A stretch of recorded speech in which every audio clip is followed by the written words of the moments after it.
Terima kasih pemirsa, Anda kembali menyaksikan Kominfo Newsroom. Pemirsa, Presiden Joko Widodo meninjau Rumah Sakit Umum Daerah Baharudin, Kabupaten Muna, Sulawesi Tenggara. Presiden menyoroti pentingnya peningkatan pelayanan kesehatan di daerah terpencil hingga mengapresiasi dokter spesialis di daerah tersebut. Mengawali agenda kunjungannya di Provinsi Sulawesi Tenggara pada Senin 13 Mei 2024, Presiden Joko Widodo didampingi Menteri Kesehatan Budi Gunadi Sadikin beserta rombongan meninjau Rumah Sakit Umum Daerah Baharudin di Kabupaten Muna. Presiden menyatakan pentingnya akses peralatan kesehatan modern seperti CT scan, cath lab, hingga mamogram yang disalurkan secara merata hingga ke puskesmas. Lebih lanjut, Presiden juga mengapresiasi adanya dokter spesialis di kabupaten tersebut yang mampu mengoperasikan peralatan canggih. Saya kira ini yang selalu saya cek di rumah sakit di daerah. Di sini yang ada tadi sudah dikirim CT scan. Dokter spesialisnya alhamdulillah juga ada. Dalam kesempatan yang sama, beberapa warga setempat turun menyampaikan kesan dan harapan mereka terhadap layanan kesehatan. Laode Bariu dan Waati menyatakan rasa bahagianya bisa bertemu dengan Presiden dan merasakan manfaat dari program BPJS di Kabupaten Muna. Sangat membantu bagi kami yang keluarga yang kurang mampu. Ya, sangat membantu sekali. Alhamdulillah saya mendapatkan pelayanan BPJS dengan baik. Ya, saya sangat senang. Saya mendapatkan bantuan dari BPJS tanpa dipungut biaya lagi. Pemirsa, Kementerian Agama mengimbau masyarakat untuk tidak nekat melaksanakan ibadah haji tanpa mengantongi visa haji. Sebab saat ini pemerintah Arab Saudi memiliki sejumlah kebijakan baru, salah satunya terkait keharusan penggunaan visa haji. Pemerintah Arab Saudi menerapkan sejumlah kebijakan tegas pada musim haji 2024. Salah satunya terkait keharusan jemaah calon haji dalam penggunaan visa haji. Direktur Bina Umroh dan Haji Khusus Kementerian Agama Jaja Jailani mengingatkan masyarakat untuk tidak nekat melaksanakan ibadah haji tanpa mengantongi visa haji. Hal tersebut disampaikannya saat melepas 393 jemaah calon haji kloter pertama embarkasi Padang pada 11 Mei 2024. Kemenak mengungkapkan pada periode haji 2023 lalu, banyak kasus jemaah yang akhirnya dideportasi setelah tiba di Arab Saudi karena masalah visa. Hal ini perlu menjadi perhatian bagi calon jemaah haji, terutama kelompok haji khusus. Selain ancaman deportasi, jemaah haji yang melanggar kebijakan tersebut akan terancam denda sebesar lebih dari 42 juta rupiah dan tidak diperbolehkan masuk ke Arab Saudi hingga 10 tahun ke depan. Yaitu 10.000 SAR.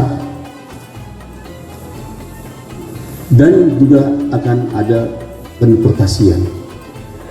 Apabila itu memang betul-betul dilaksanakan nanti berdasarkan informasi ini Bapak sekalian, maka 10 tahun atau dengan ketetapan keputusan pengadilan nanti jamaah tersebut tidak dapat berkunjung pada waktu tertentu ke Arab Saudi. Lebih lanjut, Jaja mengingatkan kepada seluruh jemaah calon haji untuk menjaga dengan baik kartu pintar yang diberikan oleh pemerintah Arab Saudi selama di Tanah Suci untuk menjadi alat dalam memastikan validasi data jemaah haji. Kita beralih ke informasi lainnya pemirsa. Komite Nasional Keselamatan Transportasi menyelidiki kasus kecelakaan bus wisata Transputra Fajar yang bermuatan 53 siswa SMK Lingga Kencana di Terminal Subang. KNKT tidak hanya mencari penyebab kecelakaan, namun juga mencari kekurangan dalam sistem transportasi yang digunakan agar kedepannya bisa dilakukan perbaikan.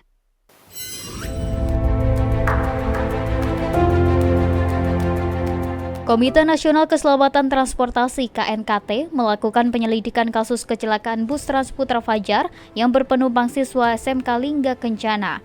Kecelakaan yang terjadi di kawasan Ciater, Subang, Jawa Barat pada Sabtu lalu menimbulkan korban jiwa hingga 11 orang dan puluhan penumpang luka-luka.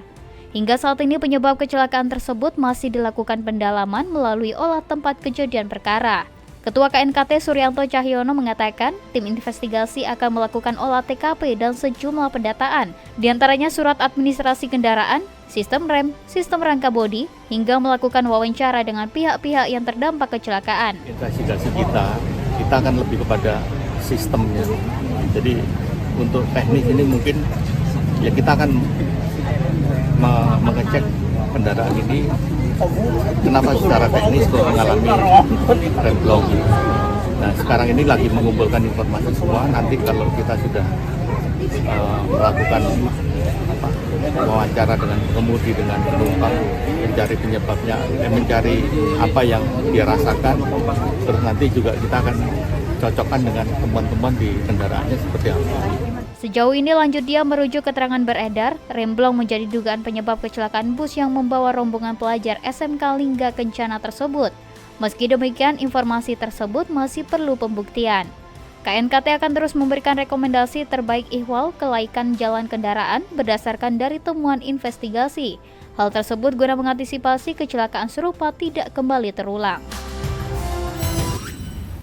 Pemirsa, seluruh korban akibat kecelakaan maut bus Transputra Fajar di Subang, Jawa Barat pada Sabtu lalu mendapat santunan dari PT Jasa Raharja. Direktur Operasional PT Jasa Raharja Dewi Aryani mengatakan, untuk korban jiwa mendapatkan santunan sebesar 50 juta rupiah, sedangkan korban luka akan mendapatkan maksimal 20 juta rupiah.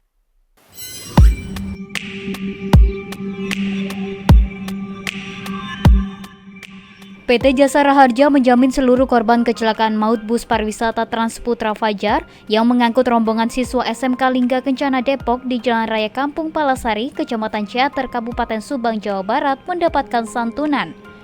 Direktur Operasional Jasa Raharja Dewi Aryani Susana mengatakan, seluruh korban meninggal dunia mendapatkan santunan sebesar 50 juta rupiah dan diserahkan kepada ahli waris sah.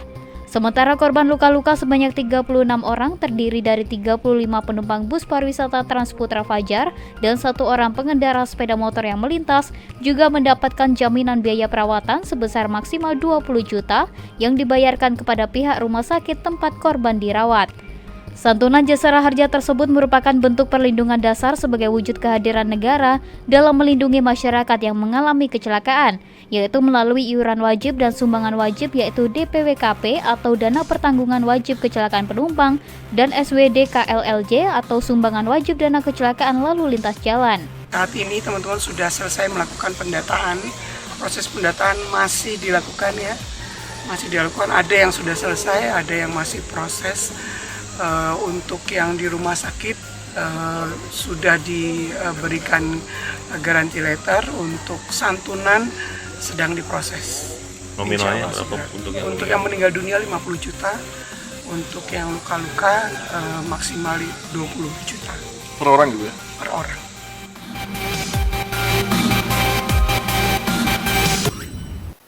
Pemirsa, Kominfo justru akan segera kembali dengan informasi lainnya, tetaplah bersama kami.